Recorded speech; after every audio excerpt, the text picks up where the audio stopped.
Hey, Big Lick. I was asked by Larry Allen to try to share this, sermon, share the Sunday school lesson for this coming Sunday, which is May the 24th.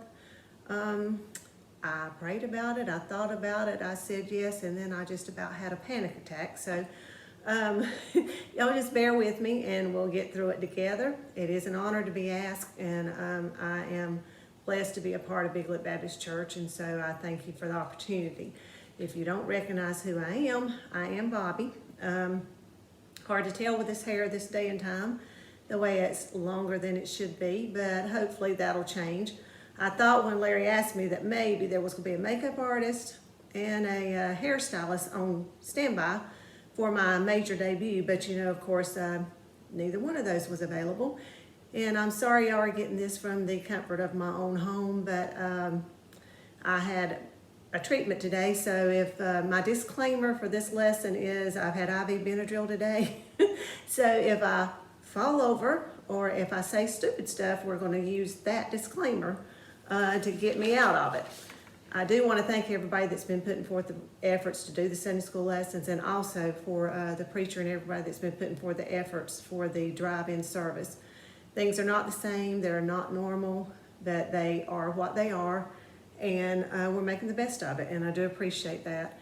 Before we get started, we'll have a word of prayer, and I have a girl that I actually do not know her, but she's part of the group of offices that I work for. She works for the dermatologist in a different location, but she had her brother got killed in a head-on collision with a tractor trailer. His 2-year-old was in the car with him, and the 11-year-old son was in the car with him.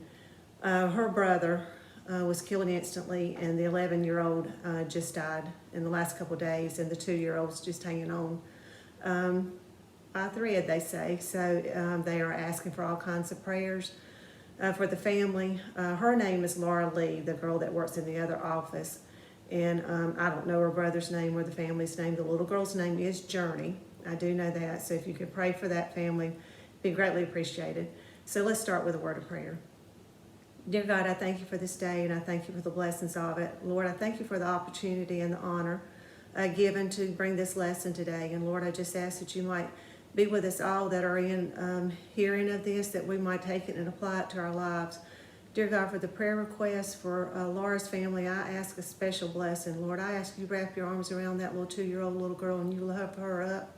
Dear God, and if it be within your will, that you bring her back healed and back to a normal degree of health. And dear God, just be with that family as they wait on her, and for the sorrow that they're feeling. Dear God, for everyone else that's going through things, for surgeries and sicknesses, for the virus that the country at large is facing, the world at large, dear God, I just ask your blessings in your will and way. And at this moment, Lord, I ask that you speak through me, God, that the words that I say will be yours and not mine, and all the glory will be yours. In Jesus' name I pray, amen. We're going to continue the unit that we've been doing on dealing with messy relationships. Ever been in a relationship? It's not always smooth sailing. It doesn't matter what kind of relationship it is. If it's a marital relationship with your children, it can be a work relationship. It can even sadly be a church relationship. We've all had messy relationships. You know, as kids, we're taught to clean up, pick up your messes. We try to teach our children that. We try to teach our grandchildren that. We're cleaning our houses and cleaning surfaces and washing our hands and using sanitizer right now to the nth degree, till I'm about ready to just live in a little bit of dirt. But you know, what we're doing now because of the COVID-19, and you know, everybody's wanting to get things a little bit cleaner. We want to clean up our messes. Well, that's a physical kind of cleaning. My boys gave me a book back at Christmas, and it's I believe the name of it is What Kids Say, and it's something you do with, I'm doing with my grandchildren obviously, but it has questions in there. Well, my hair's a wreck. It has questions in there that you have to answer, or have the children answer, and it's a daily type thing, and you do it for 3 years running so that you can see how their answers change. And the other night we were doing one, and some of them are over Hudson's head and some of them are not, but the other night it was, okay, Hudson, if you could rule the world, what would you change? He looked at me, he said, Nana, if I could rule the world, I'd have Jesus come clean up our nasty house. You know, and I knew from what he said that it had been one of those days that Casey had been trying to get them to clean up and getting him to pick his toys up. And we all know, as mothers or daddies even, how hard that is sometimes to do. But that was the way Hudson looked at it. He was just going to have Jesus come do it. That was going to solve all his problems. Just like our houses get messy, so do our relationships sometimes get messy. It may be our home relationship, our work relationship, our church relationships. We're all created to live in relationships with other people. And while we need and have a desire for relationships, we have a real good way of messing them up sometimes. We're all sinners, and we all tend at certain times to try to be self-centered. But Christ wants that to be a little bit differently. Even though Hudson's 3, and his thinking was just physical, wanting Jesus to come clean up his room and pick up his toys and put his shoes in his cubby, he was really on to something, because in his little mind, he knew that Jesus could fix it, and that Jesus was the one that would need the one to help clean up his mess. Well, for us, spiritually speaking, that's what we need. We need Jesus to help us clean up our messy relationships and to heal those. We're looking at those traits. We've got 6 of them, and so far we've already done, there's already been a Sunday school lesson on the trait of love. There's been one on encouragement, on forgiveness, and service. Today we're going to be looking at the trait of yielding. If we, and the big word there is if we can just learn to infuse those traits into our livelihood, into our lives, and practice them, just like anything else. If you don't practice it, it doesn't become a part of you. Our relationships can begin to heal, and a lot of times we can avoid getting messes in our relationships to start with. A cousin of mine told me one time, he was talking about going to church, and he said, it used to be a habit, now it's a lifestyle. And that's the way we should look at it also, but also in our relationships. These traits should not just be habit, they should be part of our lifestyle and the way we want to live for Christ. We're going to be talking about yielding for this Sunday's lesson. And I got tickled when I opened the book and saw what the lesson was going to be. I thought, foot fire, I can't even go in the right direction in the grocery store. Any of y'all having trouble with that?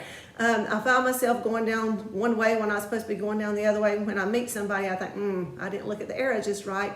And if they ever put one of those roundabouts out here at Big Lick, somebody will have to come get me out so I can get to work on time. I can't ever figure out when you go in, when you come out, who's got the right of way, who's supposed to yield to who.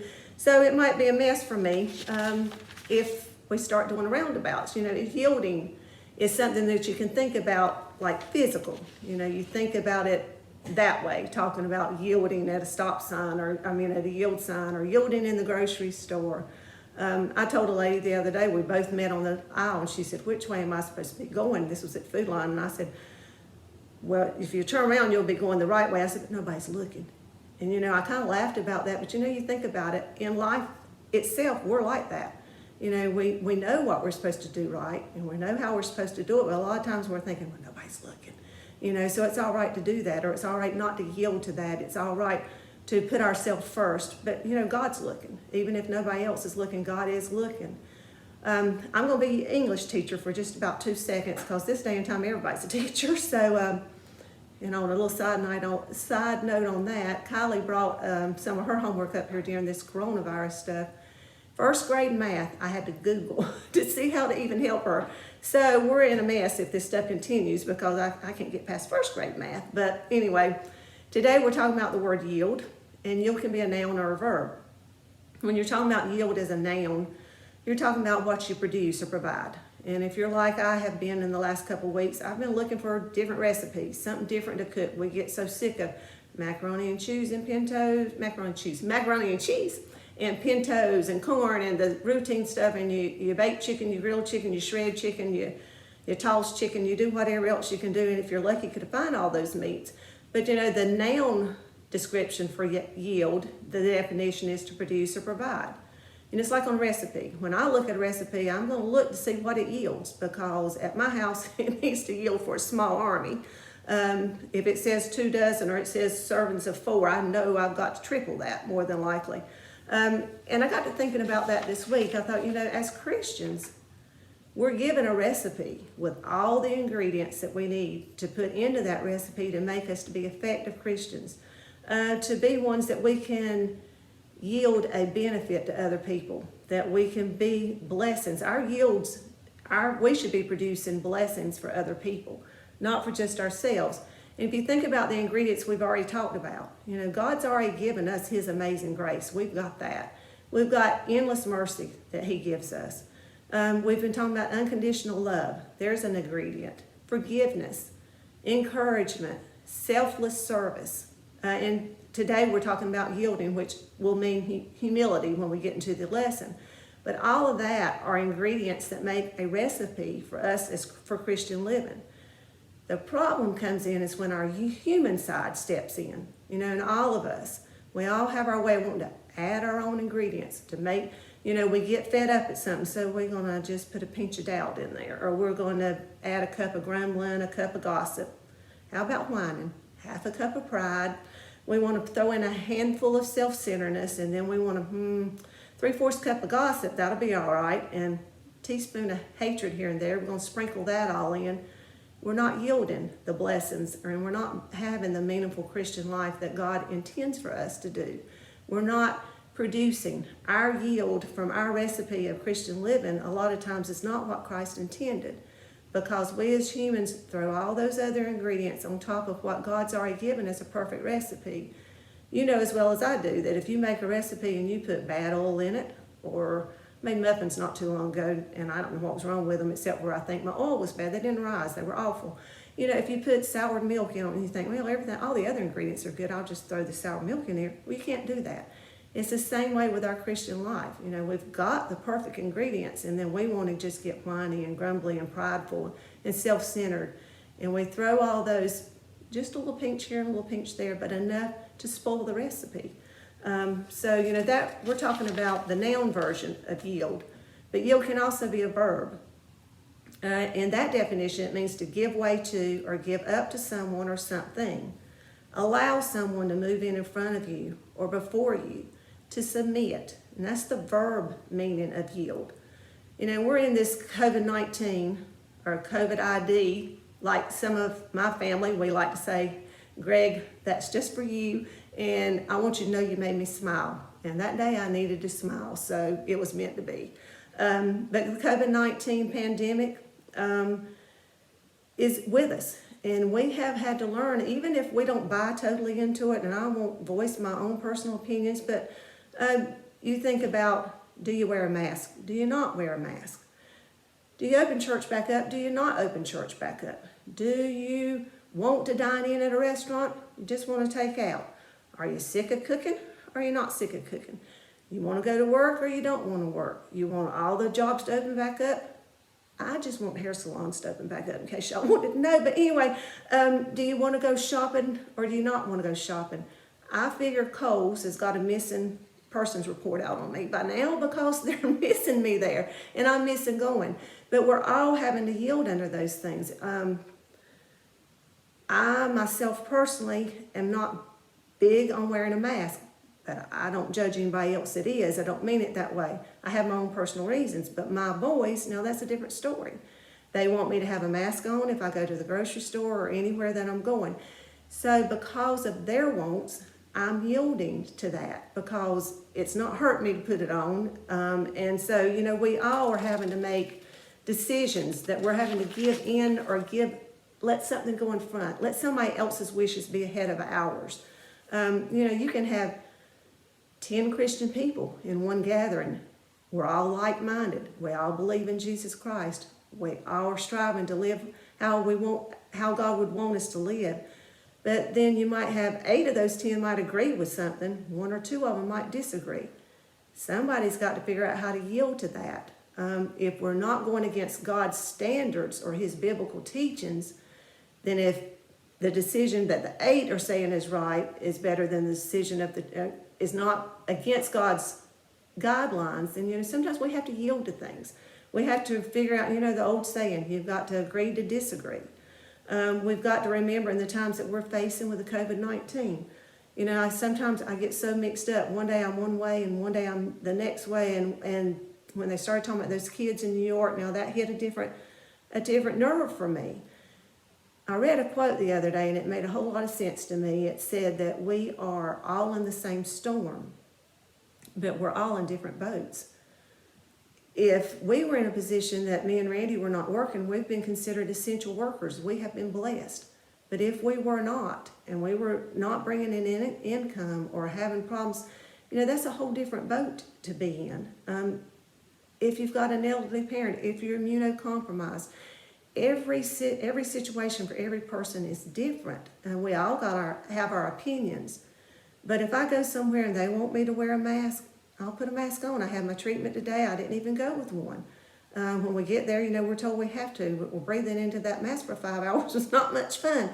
So there's my other disclaimer. I had a lack of oxygen today. But anyway, I'm just saying we've got to be mindful, and you've got to be considerate of other people's concerns and wishes, even if they're opposite of yours or different from yours. Being different isn't always wrong. It's just that it's different. During this time, there's been a whole lot of yielding going on. A whole lot of things we may not be agreeing with, but a lot of things we're having to do because of the way that the government is requesting. And for the sickness, as Hudson calls it, this thickness, he'll tell my mama, I can't hug you right now, Mama, because this thickness is everywhere. Sometimes it has felt like a thickness. He's had it right, not just a sickness, a thickness around us. But God's got a plan, and He's got us all in the palm of His hand, and He'll work it out. It'll all be worked out. But once again, just keep mindful that we're in the same storm, but everybody's in a different boat. Situations are different, circumstances are different for each person that you might encounter. I read another quote that said, selfish ambition. Want to have it our way always. That can ruin a church, but it honestly can ruin any relationship. But true humility can build it. It can build a church, and it can build a relationship. So we may find ourselves having to yield to others for what's best for them. Sometimes it's not always what we feel is best for us, but it might be what's best for them in that situation. In today's lesson, the word is yield, and we've talked about it as a noun form, producing like in the recipe. We've talked about it in the verb form, putting other person's wants or submitting to another person or whatever that might entail. For today's lesson, yielding is referring to humility, that word of humility. The point of the lesson today is humbly place the needs of others before your own. Well, that sounds simple, just to say it. But we're all guilty of not doing that. Sometimes you just get fed up because you just want it to be about you every once in a while. And sometimes we want to put our needs first. Me personally, if I ever get that way, which I do sometimes, then by the end of the day, I felt guilty because I felt like I should have done something different than what I did. In the student book, there was a question that said, when have you really wanted to be first in line? Well, if we're honest, all of us at some point in time want to be first in line for something. I remember not too long ago, that's back when preschool was in, and Hudson was at the house, and he seemed a little bit down. I said, Hudson, what's wrong? He said, Nana, I was the door holder today. And I said, well, honey, that's good. You got to be the door holder. He said, but I wanted to be the line leader. And I said, well, that's good. He said, no, but I just wanted to be the line leader. I said, well, honey, you can be the line leader at my house. And he said, no, Nana, this week I have to be the door holder. He understood what his role was, but he wanted to be the line leader. The door holder was last. And we're all like that. We laugh at that at kids because we consider it to be a childish thing, but we as adults are in the same boat. We do that too. I know when Chick-fil-A opened, if I remember right, they had some kind of, the first so many got some kind of coupon for a Chick-fil-A sandwich for life. People were camping out there. Now I ain't never had chicken that good myself. I like Chick-fil-A, but not that good. I'm not camping out to get a coupon. You take Black Friday, for instance, and people go shopping, and there's only going to be so many of those iPads and so many of those this, that, and the other, those televisions that you want. Well, I can't tell you how many times we've stood in line. We're Black Friday shoppers, and I'm talking about 18 hours straight. You leave that on Thanksgiving afternoon since they've started that, and you go all night, and you come home the next day, and you're not even sure you're alive. But people are crazy on Black Friday. We've seen fights break out. I've seen, well, I'll tell you what, if you want to borrow my sister, Melissa, sometime and go Black Friday shopping, you will find out what that's all about. One year, her and a lady in a little motor scooter got, oh boy, that was fun. But anyway, she'll have to tell you that story. You fight over a parking place. You've sat there in line with your blinker on for a parking place, and somebody whirls right in front of you.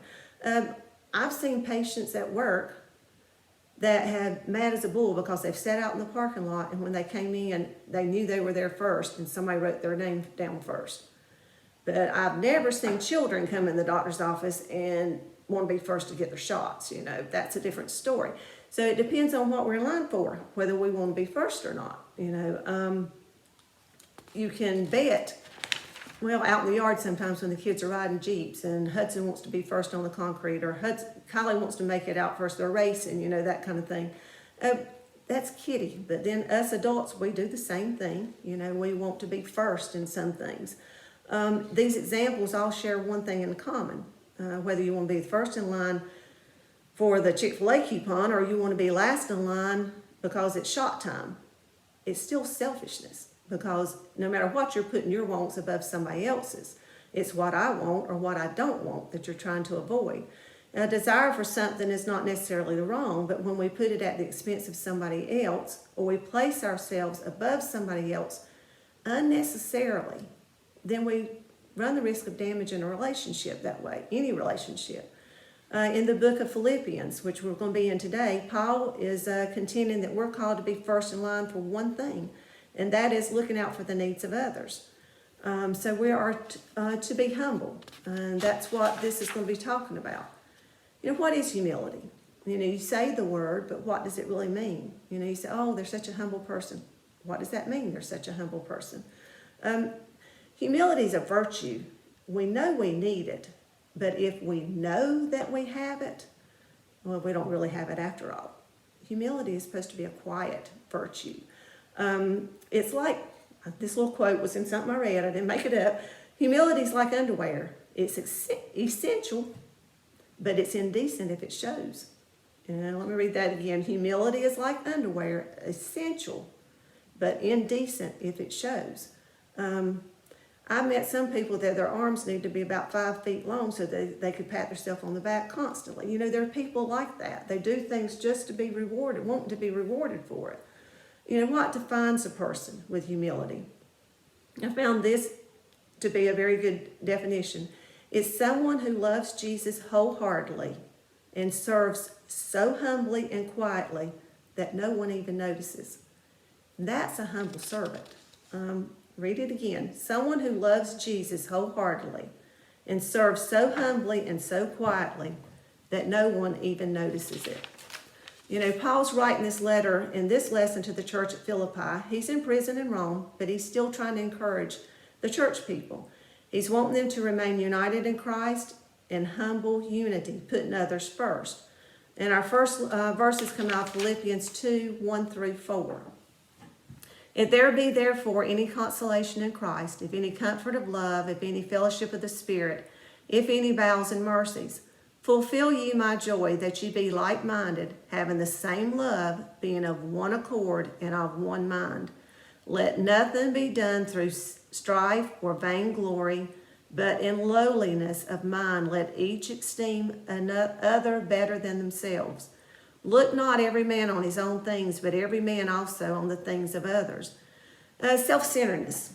It's at the root of our sin nature. Sharing's not something that comes natural. You take two 2-year-olds and you put them in the middle of a room, and you can have a toys laying in the corner that's been there for months, but as soon as one wants it, the other one wants it. We get self-centered. And, those two people, they grow up. They don't end up maybe throwing punches when they get older, but they still have a it's mine attitude. Adults usually don't throw a punch. They find plenty of other ways to cause insult and injury. They sulk, they slander, they gossip, or they keep a running tab of the trouble others have caused them. When I read that part, I couldn't help but think, me and Randy hadn't been married long. Well, I guess Josh and Tyler were little bitty fellas. And I started getting aggravated because he would go hunting and he was going to help a cousin of his work on his house and this, that, and the other. So I got me a calendar. I'm ashamed. But anyway, I got a calendar and I was keeping up with it. I would write down that he went hunting on Saturday from 2 to 4, or sometimes I was real specific. He left at 2:14 and he'd get home to 6:17. He would go to Tony's house to help with his house, and I was writing the times down on that calendar. I was going to show him something. You know, I was going to keep it for a while, and then I was going to show it to him so that he'd know that he was just abusing me because he was doing all this time on his own, and I was left with the boys, blah, blah, blah. Every mama's been there, and every mama's probably done it, whether mentally or physically. I never showed that calendar to Randy. I grew up, and I, you know, I've loved him for the good qualities, which way outnumbered what I was putting on that little petty calendar. I kept it at work. You know, I was going to be somebody and show that to him. And I didn't, you know, I had to grow up, and I had to realize, you know, that I could not be self-centered. He was an excellent husband, an excellent father, and I had to look on the good qualities.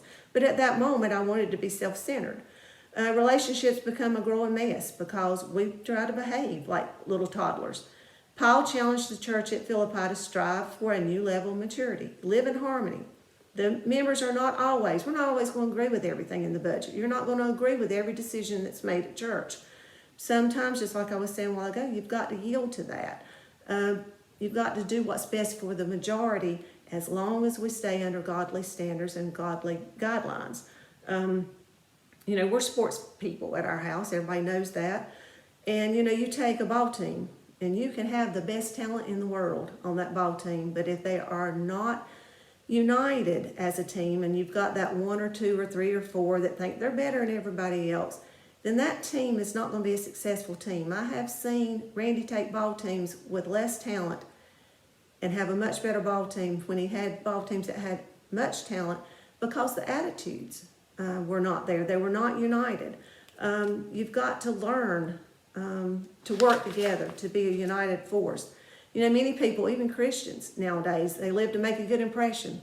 You know, that's what they're wanting to do. They want somebody to see them. They want to please themselves. They want other people to acknowledge what they've done.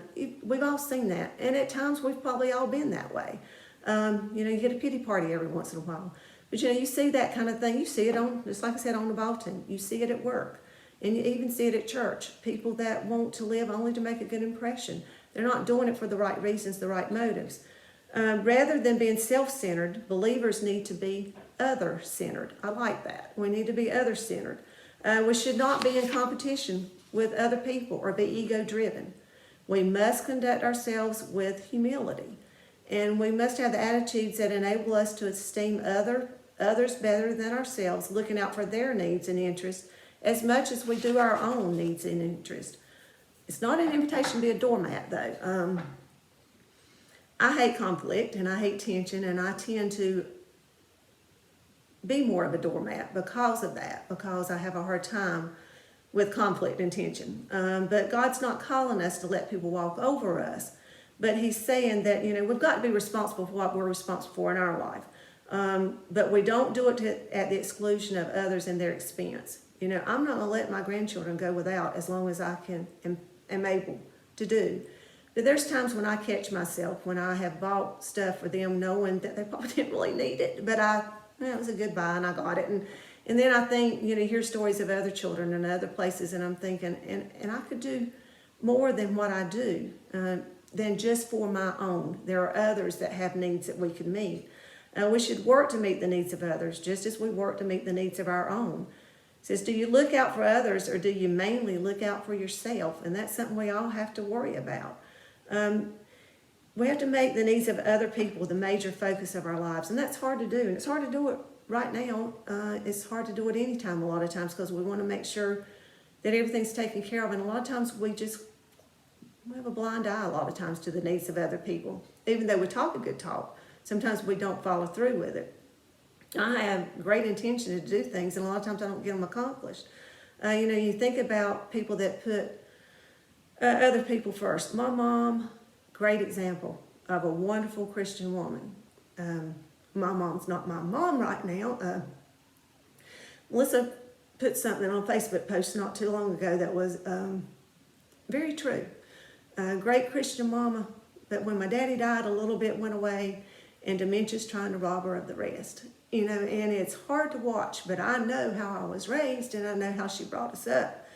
And she always put us above her own needs and wants, always. And was she a perfect mama? Footnote, I think none of us. But a devoted, wonderful Christian mother who loves us to this day. Things are different. They're not the same, but the love still remains, and how we've been raised. And best example of humility, because of the way that she loved us. I know that when you teach Sunday school, and I feel like all Sunday school teachers feel this way, I normally try to look at the subject matter a little bit ahead of time so that things come up during that week that relate to it. Sometimes you study and you get gently reminded or kind of slapped in the face of the things that you're falling down on. And this week was no different for me.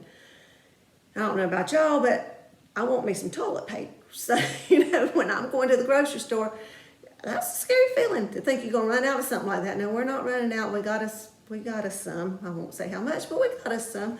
But when I go to the grocery store, I'll pick up some. Well, Food Line hadn't had it in 400 years here lately. And Saturday I was in there, and I won't say which way I was going down the aisle. I was going down the wrong way. On the toilet paper aisle, I thought it was empty. I got down to the end, there's 3 packs of Angel Soft toilet paper. And there was another lady coming down, well, she was coming down the right way, like I said, and I thought, I'm going to get me a pack of that paper. And if she ain't watching, I'm going to get me 2 packs of that paper. Well, she was eyeballing it too, so I got 1 pack down, like the good Christian should. And I watched, and she got 1 pack, and I turned around, went down like I was supposed to. I thought, I'm going to go back up the other side and come down like I'm supposed to. I'm going to get that other pack. Even though there's other people that needed it, and I got there, and I thought, okay, you're teaching a Sunday school lesson on humility and put the needs of others. This is a very simple illustration, a very simple example, but it's the way we think. So I didn't get the other pack of toilet paper. I went on down the way I was supposed to, but I did have the thought when I came to check out, I thought I'm gonna look down there and see if it's gone. If it's not gone, I might get it, but it was gone. So the good Lord took care of that for me, and we have to use those examples. You get in the grocery store and you get, I don't know about y'all, but I'm always in the wrong line. Always, it doesn't matter. 6 feet apart or no, not 6 feet apart. I always choose the slowest one. And you get up there and you're in line and you've been waiting there for 400 years. And when the register girls come up to the next thing and she opens it up, the person that just walked in that had just been waiting there for 30 seconds at the tops pops over there in that line. Well, what do you want to do? You want to claw their eyeballs out, You want to run them over with your buggy. How Christ-like is that? How humble are we being? Who knows? They may have somebody at home sick that they need to get back to real quick, or there may be something going on in their family. I mean, you have to think about those kinds of things, but our human part gets us. When I'm in the grocery store, I normally have $500 worth of groceries. It seems not really, but that's what it feels like. And if there's somebody behind me that has just a few items, if I'm paying attention, I try to let them go in front of me. I can remember, a while back, I was standing in line with a buggy full, and a lady came up behind me, and I just glanced behind me. She only had 3 little items in her hand, and I thought, over my dead body. When Josh was a little boy, she said some mean things about him at daycare, and I thought, I wish you were standing there with 3 bags of heavy charcoal, because I'm not letting you in front of me, and I didn't, and then you get out and you think, oh, how Christ-like was that? And studying this lesson, now that was years ago, so I'll plead the fifth on that. But how humble am I being? And but that's how I felt. So I didn't show humility in some circumstances. We don't. And just a short little lesson to throw in there. If you ever talk about my children, just don't get in line behind me at the grocery store, because guess what? You're not going in front. But maybe after this lesson, maybe I'll be better. Our next verses come out of Philippians 2, 5 through 8. And it says, let this mind be in you, which was also in Christ Jesus, who being in the form of God, thought it not robbery to be equal with God, but made himself of no reputation, and took upon him the form of a servant, and was made in the likeness of men. And being found in fashion as a man, he humbled himself, and became obedient unto death, even the death of the cross. Best way it says watching someone else perform a task may be the best way to learn. Well, I'm a visual learner. When we built our house, the cabinet man had to come draw the cabinets out on the floor because I just couldn't see it. I just could not see it. I'm visual that way. I order lots of things and see how they work and take back what doesn't. I'm just visual. I YouTubed the other day how to cut your bangs. Well, obviously I didn't do too good, but anyway, I YouTubed it. Me and Melissa a couple weeks ago dyed each other's hair. We survived that, but neither one of us are going to be hairdressers. Melissa about pulled my hair out, and we looked like a bunch of little bamboo monkeys that are picking through your hair, trying to make sure you're covering every spot of gray. We look like we're looking for bugs. But anyway, that's the way it went. But we had a little FaceTiming with that, and we thought we knew what we was doing. We got the gray covered, but minus some hair. But anyway, we do YouTube. You want to see the best way to learn. Well, in the spiritual realm of things, Jesus is the best person for us to look at. We don't need YouTube. You want the perfect example, the perfect visual of humility. All you have to do is look at Jesus Christ. Follow that example. Christ provided a perfect sacrifice for our sins, and he offers a perfect model for navigating our way through personal relationships. It comes down to attitude. Let this mind be in you, which was also in Christ Jesus. I'm sure my boys growing up got sick of hearing the word attitude, because if we're honest, you can make any situation good or bad depending on your attitude and how you approach it. As far as Jesus demonstrating humility, we won't find a more perfect picture than that. The ultimate sacrifice, the ultimate service. He died for us. As lousy as we are, he still died for us. He humbly emptied himself of the glory and the privileges that were rightfully his. He stepped down from glory for us, died on the cross for us humbly as a perfect example. Jesus, that's our model. That's our example that we should follow for humility. We've all met somebody that's been, what we would say, full of themselves. They know everything about anything and have had all experiences with everything, and they've always done it better and always been better. Their opinions are the cleverest. They try to fill the room with their own self-importance. We've all met folks like that. Jesus' attitude calls us to empty our egos and to put others first. We are to live with an attitude of humility to others. Sometimes that's hard to do. Some people it's hard to do that with. But we are called to do that. That's what God is wanting us to do. That's what Paul's saying in these letters. The last verses are Philippians 2:13 through 15.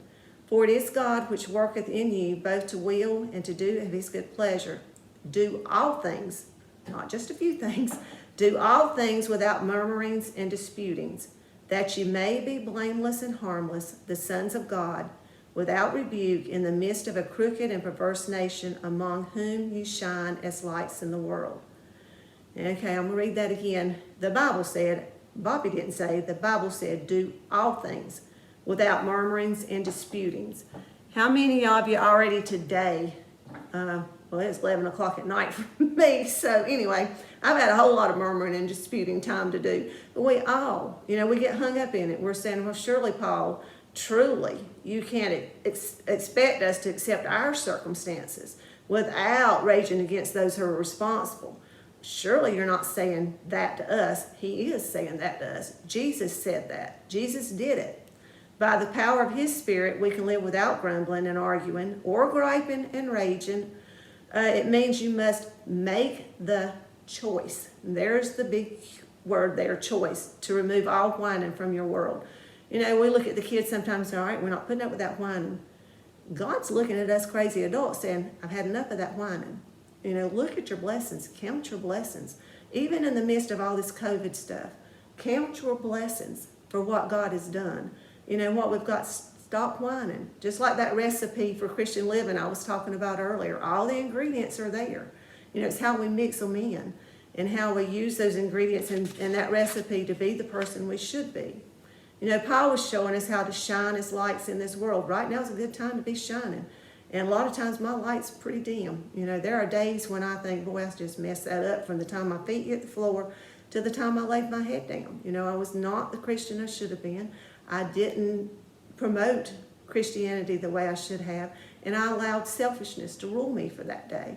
But we are to shine as lights in this world. We're to be like Jesus. We're the only Jesus some people see. I have been blessed twice to work with good, godly bosses. Dr. Johnson's a good Christian man. put a little plug in. He's running for county commissioner if you want to vote for him on the independent ticket in November. And he did not pay me for this commercial time. But anyway, good Christian man. Dr. Williams, the dermatologist, that's my boss. He is a very good Christian man. I have heard him more than one time, he'll use the quote, WWJD, when he's at work. And in circumstances, dealing with certain patients, what would Jesus do? That kind of attitude. So I've been doubly blessed twice. And then we try to instill those kind of character traits into, or try to relay that to our grandchildren. Being Christlike, being like Jesus. A while back, while school was going on, Kylie's 7, and she was having an issue with a little girl in our class, and you know how little girls are, and girl drama. And she was just telling me all about it one night, how upset she was, and how this little girl had been mean, and she'd done this, and she'd done that. Well, the Nana in me came through and said, well, listen, Kylie, tomorrow when you go to school, I want you to show that little girl Jesus. You might be the only Jesus that she sees. You need to be that light for her. You need to be nice to her. I said, that's the way Jesus is, and that's the way Jesus was when he was on earth. He was nice to people, even those that didn't treat him right. He was good to them. He let them know that he loved them. I said, so I want you to be that for that little girl tomorrow.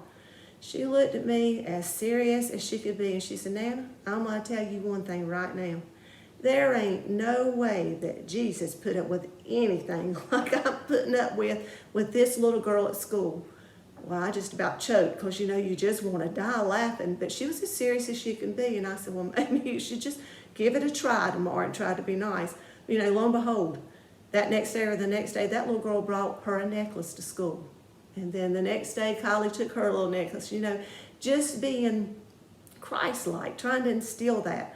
Well, we need to knock ourselves in the head with that same mentality a lot of times. We need to be Christ-like, when a lot of times we are so messed up with that. We want to instill it in our kids, but we want to act it as adults. I remember when Josh was a little fella and he was just learning the songs in church. He wasn't old enough to read. He was probably Hudson's age, actually, maybe a little bit older, but Victory in Jesus, that song came, we would sing it a lot. And every time we sing it at church, I crack up on the inside. He was standing in between me and Randy on a Sunday night singing the chorus, Victory in Jesus, my Savior forever. And, it says he sought me and he bought me with his redeeming love. Josh was standing there and he was singing Victory in Jesus. He said, he sought me and he bought me with his redeeming love. And we smiled and about cracked up. We didn't laugh in front of him because little fella was singing. That's what he heard. And you know what?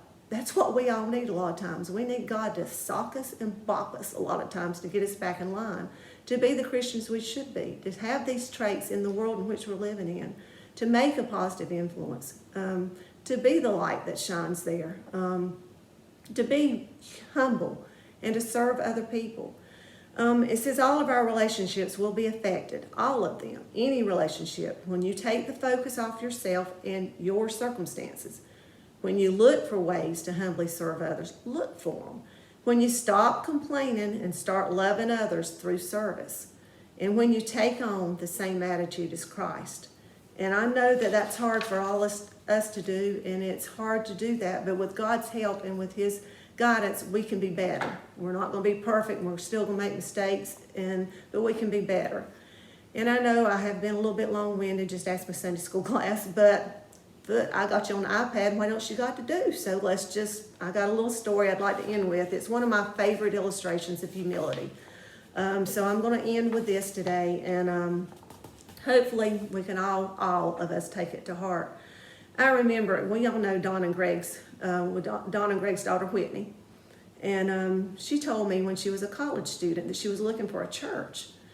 And she said she went to this little church that was close to the college, and she said she went in for preaching, and she went and sat down, and she said Sunday school let out, and she said this little old lady, or maybe she wasn't old, but in my mind she was a little old lady, but this lady came out, and she said she came to where Whitney was sitting, and she bent down. Whitney said, I was expecting her to say, oh, we're so glad to have you at our church today. She said that lady bent down at her, and she said, honey, you're in my seat. And I thought, I cannot believe that. Here's this college student stepping out in faith to try to be the Christian she wanted to be and be at a church. So Whitney said, you know, obviously I never went back to that church, and I found a church home while I was there. But I thought, you know, that was not humble. That was not humble at all. And so this little story is in one of the books that I have at home. It's called A Guy Named Bill. His name is Bill. He's got wild hair, wears a t-shirt with holes in it, jeans, and no shoes. This was literally his wardrobe for his entire 4 years of college. He's brilliant, very, very bright. He became a Christian while attending college. Across the street from the campus is a well-dressed, very conservative church, and they want to develop a ministry to the students. They're not sure how to go about it. So one day, Bill decides, I'll just go to that church. He walks in with no shoes, his jeans, his t-shirt, and his wild hair. They might have had coronavirus back then too, and the beauty shops were shut down. Anyway, his wild hair. The service has already started, and so Bill starts down the aisle looking for a seat. The church is completely packed, and he can't find a seat. By now, people are looking a bit uncomfortable, and no one knows what to say. Bill gets closer and closer and closer to the pulpit. And when he realizes there's no seats, he just squats down right there on the carpet. Although perfectly acceptable behavior at a college fellowship, trust me, this had never happened in this church before. By now, the people are really uptight and the tension in the air is thick. About this time, the minister realizes that from